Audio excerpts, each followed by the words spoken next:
Hello friends, ഇന്ന് നമ്മൾ പരിചയപ്പെടുന്നത് നമ്മുടെ ഫിനിഷിംഗ് സ്റ്റേജിൽ വരുന്ന സ്വിച്ച് ബോർഡ് കാര്യങ്ങൾ. അതിന് മുന്നായിട്ട് നമ്മൾ വീടിൻ്റെ വയറിംഗ് ഒക്കെ ചെയ്യുന്ന സമയത്ത് ഏത് സ്വിച്ച് ബോർഡ് സെലക്ട് ചെയ്യണം എന്നുള്ള ഡൗട്ട്സ് കാര്യങ്ങളുണ്ടാവും. അപ്പോൾ അതിന് നല്ലൊരു മോഡലാണ് ഞാൻ ജസ്റ്റ് നിങ്ങളെ പരിചയപ്പെടുന്നത്. ഗോൾഡ് മെഡലിൻ്റെ കർവ് എന്ന മോഡലാണ്. ഇതാണ് അതിൻ്റെ ഫിനിഷിംഗ് സ്റ്റേജ് വരുന്നത്. അപ്പോൾ ഇത് നല്ല രീതിയിൽ തന്നെ ഫ്ലാറ്റായിട്ട്, അതായത് ഭിത്തിയോട് ചേർന്ന് തന്നെ ഇരിക്കുന്ന രീതിയിൽ, എന്നാൽ നമുക്ക് പറയുകയാണെങ്കിൽ ഒരു 90% കംപ്ലൈൻറ്റ്സ് കുറവായിട്ടുള്ള സ്വിച്ചുകളിൽ ഒന്നാണ്. അത് ഗോൾഡ് മെഡലിൻ്റെ പല മോഡലുകളിൽ നല്ലൊരു മോഡൽ നമുക്ക് വയ്ക്കാൻ പറ്റുന്ന നല്ലൊരു മോഡലാണ്. കാരണം വേറെ ഒന്നുമില്ല, നമ്മൾ ഏകദേശം ഒരു 15 വർഷത്തോളമായി ഏകദേശം ഇതേ മോഡൽ തന്നെ വെച്ചുകൊണ്ടിരിക്കുന്നു. അപ്പോൾ നമുക്ക് കംപ്ലൈൻറ്റ്സ് കാര്യങ്ങൾ വളരെ വളരെ കുറവാണ്. വീട്ടുകാരെല്ലാം വളരെ സംതൃപ്തരാണ്.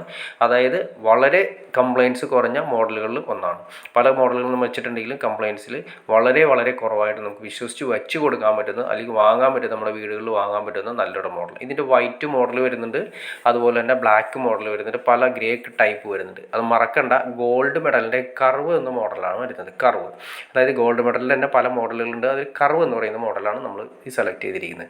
അപ്പോൾ നിങ്ങൾക്ക് കാണാൻ സാധിക്കും, ഇനി ഫിനിഷിംഗ് സ്റ്റേജ് വരുന്ന സമയത്ത് ഇതായിരിക്കും ലെവൽ വരുന്നത്. 2-വേ സ്വിച്ച്, അതുപോലെ തന്നെ ഇതിപ്പോൾ നമ്മൾ കൊടുത്തിരിക്കുക 1-വേ സ്വിച്ച് 2 പിന്നെ ഒരു 16 ആംസിൻ്റെ അല്ലെങ്കിൽ 20 ആംസിൻ്റെ 1-വേ സ്വിച്ച് ഇൻഡിക്കേറ്റർ വരുന്നത്, പിന്നെ ഒരു സോക്കറ്റ്, പ്ലഗ് സോക്കറ്റ് കാര്യങ്ങളാണ് വന്നിരിക്കുന്നത്. 6 മോഡിയുടെ പ്ലേറ്റാണ് നമ്മൾ ഈ കൊടുത്തിരിക്കുന്നത്. ഇത് ബാത്റൂമിൻ്റെ അകത്താണ് വന്നിരിക്കുന്നത്. അപ്പോൾ ടൈല് കാര്യങ്ങളൊക്കെ ചെയ്യുന്ന സമയത്ത് കുറച്ച് കാര്യങ്ങൾ ശ്രദ്ധിക്കാനുണ്ട്. കാരണം ടൈലൊക്കെ കട്ട് ചെയ്യുന്ന സമയത്ത് ഈ പറയുന്ന ഔട്ടർ പ്ലേറ്റിൽ നിൽക്കുന്ന രീതിയിൽ വേണം ടൈൽ കട്ട് ചെയ്യാനായിട്ട്. അപ്പോൾ അത് കറക്റ്റായിട്ട് അവർക്ക് അറിയാൻ സാധിക്കും. കാരണം അകത്തെ ബോക്സിനനുസരിച്ചിട്ട് കട്ട് ചെയ്യാവൂ എന്ന് വിചാരിച്ച് വലിയ വിഷയങ്ങളില്ല. കാരണം പല സ്ഥലങ്ങളിലും നമ്മൾ കാണാൻ സാധിക്കാറുണ്ട്.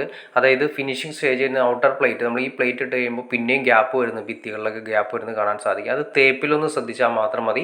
കണ്ടോ, ഇവിടെയും ചെറുതായിട്ട് വന്നിട്ടുണ്ട്. കണ്ടോ, ഞാൻ ജസ്റ്റ് നിങ്ങൾ കാണിച്ചു തരാം. ഏറ്റവും ടോപ്പ് കണ്ടോ, ഇവിടെയും ചെറുതായിട്ട് ഏറ്റവും ടോപ്പിൽ വന്നിട്ടുണ്ട്. അപ്പോൾ അത് തേക്കുന്ന സമയത്ത് സ്ക്വയറായിട്ട് തേച്ചിടണം എന്ന് മാത്രമേ നമ്മൾ ക്ലിയർ ചെയ്താൽ മതി. അതായത് ബോക്സ് തേക്കുമ്പോൾ സ്ക്വയറായിട്ട് തേച്ചിടണം, അല്ലാതെ ചുമ്മാ റഫായിട്ട് ഇട്ടിട്ട് പോകരുത്. കാരണം ബോക്സ് നടയുമെന്ന് വിചാരിച്ച് അങ്ങനെ ചെയ്യരുത്. ആ ബോക്സിൻ്റെ സെയിം ലെവലിൽ തന്നെ നമ്മൾ വീട് പണിയുന്ന സമയത്ത് അതേ സ്ക്വയറായിട്ട് തന്നെ തേച്ച് ക്ലിയർ ചെയ്തിട്ടാണെങ്കിൽ ഈ പറയുന്ന സ്വിച്ച് ബോർഡ് ഇട്ടതിന് ശേഷം യാതൊരു വിഷയങ്ങളോ കാര്യങ്ങളോ ഉണ്ടാവില്ല. അപ്പോൾ അതിങ്ങനെ ഒരു ഗ്യാപ്പ് വന്നത് സംഭവിക്കുന്നത് വെച്ചാൽ അതിലൂടെ ഉറുമ്പോ കാര്യങ്ങളൊക്കെ സ്വിച്ച് ബോർഡിലേക്ക് കയറാനും ചാൻസ് കാര്യങ്ങൾ കൂടുതലാണ്. അപ്പോൾ പിന്നെ ഉറുമ്പ്, പാറ്റ, പല്ലി, ഇതൊക്കെ ചെറിയ ഗ്യാപ്പ് മതി. അതിൻ്റെ ഉള്ളിലൂടെ സിമ്പിളായിട്ട് അതിൻ്റെ അകത്തേക്ക് കയറും. പിന്നെ പൈപ്പിൻ്റെ ഉള്ളിൽ നമ്മൾ ഇട്ടിരിക്കുന്ന വയറിംഗ് പൈപ്പിൻ്റെ അകത്തേക്കൊക്കെ കയറി പോകുന്നത് നമുക്ക് കാണാൻ സാധിക്കും. അപ്പോൾ തേക്കുന്ന സമയത്താണ് നമ്മളിത് ശ്രദ്ധിക്കേണ്ടത്.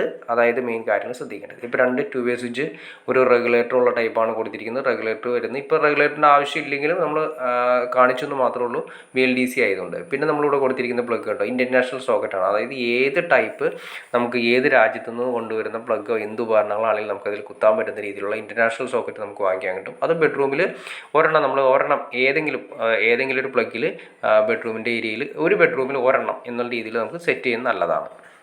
അപ്പോൾ ഇങ്ങനെയാണ് ചെറിയ ചെറിയ ഐഡിയാസൊക്കെ നിങ്ങൾക്ക് അറിയണമെന്ന് താല്പര്യം തീർച്ചയായിട്ടും നിങ്ങൾ കമൻറ്റ് ചെയ്യുക. അപ്പോൾ നമുക്കതിന് ഡീറ്റെയിൽ ആയിട്ട് വീഡിയോ ചെയ്യാൻ സാധിക്കുന്നതായിരിക്കും.